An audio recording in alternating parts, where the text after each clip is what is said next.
The bulls are running on Wall Street and not running away. Competition is on the rise to manage money for ultra-wealthy Americans. Large banks and full-service brokerage firms are now battling it out with the small private firms looking to cater specifically to those with $25 million to $100 million in assets. But which side is best at meeting wealthy investors' money management needs? The bigger multi-service firms or smaller boutiques? Let's ask Benjamin Poor. He's a senior analyst with Cerulli Associates and author of the Private Wealth Group's report, and Ed Bowman, one of the co-founders of Veritable Investment Consultants, a small private client group. Gentlemen, good to have you both. Thank you, Liz. Let me bring up a quote from Peter Wuffley, the CEO of UBS AG. He said at a recent conference, quote, "The increasingly complicated demands of the super rich were making it tough for smaller wealth managers to stay in business profitably." And basically his message was they're growing their private wealth offices in areas, and they feel that they, the bigger guys, could do a better job for wealthy people. Ed Bowman, you run up these so-called smaller boutique firms. What was your reaction when you saw that quote? Well, I disagree with that quote. We are there to work with our clients and provide advice wherever we can find that advice, whether it's from UBS, Goldman Sachs, or anywhere on the street. So they're there to manufacture products. We're there to give our clients trusted advice from wherever we can find it. Tell me about your boutique firm. How much money does somebody have to have in assets to be a member? It would be $25 million of investable assets. And what do you offer them that the big guys can't? Conflict-free advice is the biggest thing. Comprehensive advice. We're there to be their advocate without having any hidden agendas. No hidden agendas. You're not pushing the products that you've come up with. Benjamin Poor, where do you stand on this? If you had $25 million, would you feel more comfortable with an outfit like Ed's or a big firm like Goldman, Lehman, Citi, whoever? Well, I would certainly do my research and entertain both types of options.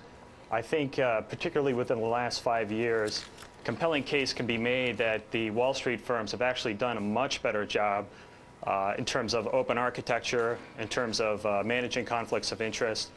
You see fee-based revenues are at an all-time high. And at the same time, you also see proper segmentation of clients, whether that's within the firm or within a boutique within the firm. I think of Wachovia and Caliber, for example. Caliber is the group that caters to those wealthy individuals and families with 25 million or more in assets. And it really functions like a standalone boutique within Wachovia, providing very strong quality of advice. I think if you were to take a look at some of their offerings, some of their views on investments such as hedge funds, for example, you'd find that their process is pretty comparable to what Veritable can offer in that realm. Well, tell me, Ed, do you agree with that? I mean, is it pretty much... I don't agree. It's a sales culture in these large institutions, and it's very hard to break that culture. So in our case, we can provide advice to our clients that is conflict-free, and it's an enormous difference being part of a big institution, which first and foremost has to think about the public shareholders, where they have their greatest obligation. The clients are second. Yeah, you actually sold your business at one point to a big name, PNC, and then you bought it back. Right. Why? Right.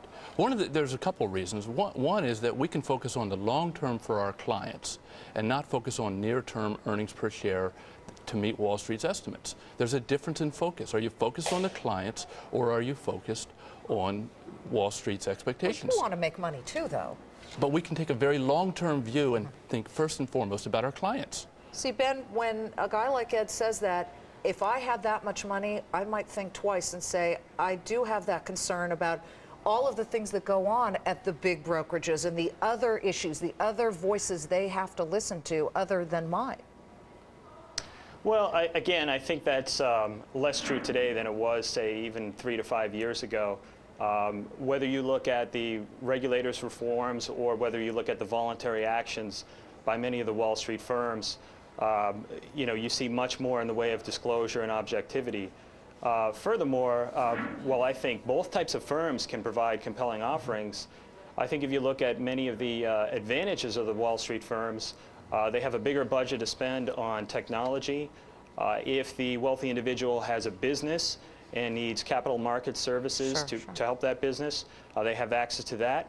And finally, I think if you look at a firm like Goldman with the access to some of its alumni who run its very successful hedge funds, or even you look at Richie Freeman or Jim Gilligan or Sig Segalis, you have some of the best money managers ever. Ed, look, if I come to you, it's not just about wealth preservation. With a very wealthy client, they're interested in tax issues. They're interested in setting up estate planning. They also would like very much to put together charity donations. Can you offer all of that like the big guys can? Again, there's a conflict. We'd rather be part of the team working with these individuals and not simply the one person who tries to do everything. One-stop shopping, in this case, is not in the best interest of the clients. So you Find put the people experts. into touch with the experts The in those experts, realms? wherever they may be. There are lots of manufacturers of products. What you want to find is the best solutions that are timely for that client. Benjamin Poore and Ed Bauman, thank you so much for discussing this issue about the big guys versus the little ones. We appreciate it very much. Sure, thank you. You're welcome. Thank you. Well, Liz, this is the question everybody